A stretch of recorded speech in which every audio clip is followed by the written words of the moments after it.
لیو silk کو جو پہلا قتل کرنے کو ملا تھا وہ بھی ایک CIA ایجنٹ تھا جس نے اتنے ثبوت فراہم کر لیے تھے جو ہرمین کو سلاخوں کے پیچھے پہنچا سکتے تھے۔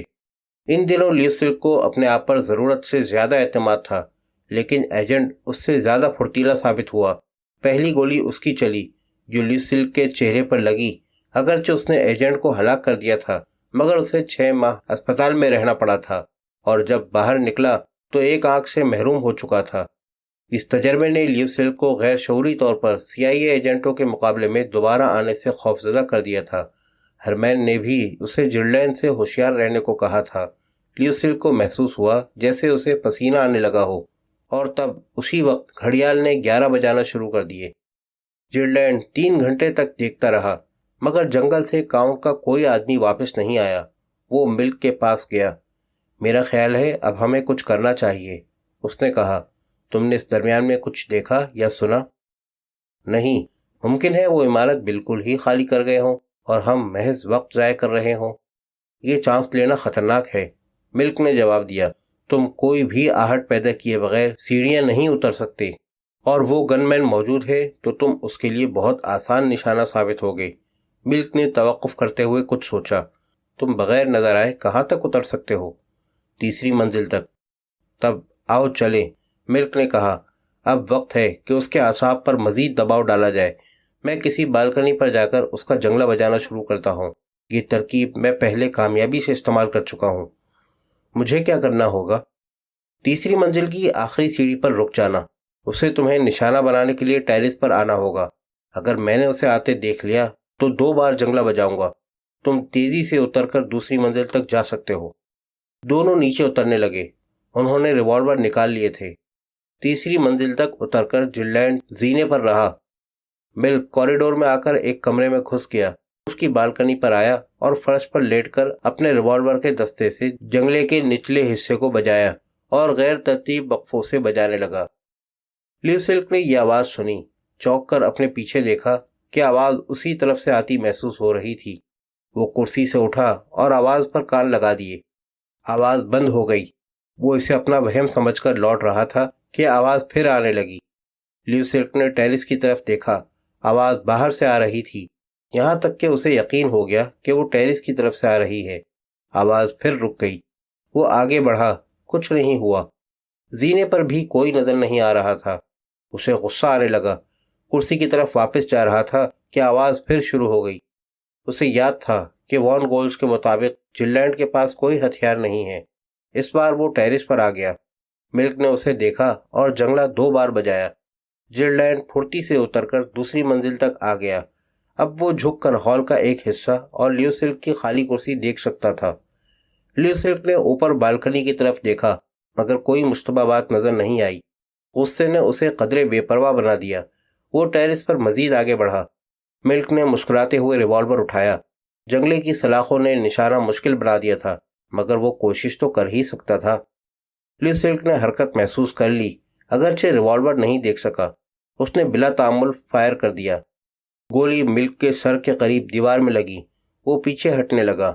لیو سلک یہ یقین ہوتے ہی کہ اس کا دشمن کہاں ہے اندر بھاگا۔ وہ اس چوہے بلی کے کھیل سے تنگ آ گیا تھا۔ وہ جانتا تھا کہ جرلینڈ کے پاس ریوالور نہیں ہے اور یہ کہ وہ اب 3ری منزل پر ہے۔ وہ زینے کی طرف لپکا اور 2 سیڑھیاں پھلانگ کر چڑھنے لگا۔ جرلینڈ نے اسے آتے سنا اور جلدی سے ایک قریبی کمرے میں چھپ گیا۔ لیو سلک 3ری منزل کی طرف بڑھا تو جرلینڈ اس کے پیچھے چلا۔ آہٹ سن کر لیو سلک پلٹا مگر جرلینڈ اس سے قبل ہی حملہ کر چکا تھا۔ اس نے لیو سلک کی ٹانگیں پکڑ کر سیڑھیوں پر سے اچھال دیا۔ لیو سلک سیڑھیوں سے ٹکراتا نیچے چلا۔ ریوالور اس کے ہاتھ سے نکل گیا۔ اس سے پہلے کہ وہ آخری سیڑھی پر گر کر سنبھلے، جرلینڈ اس کے سر پر تھا۔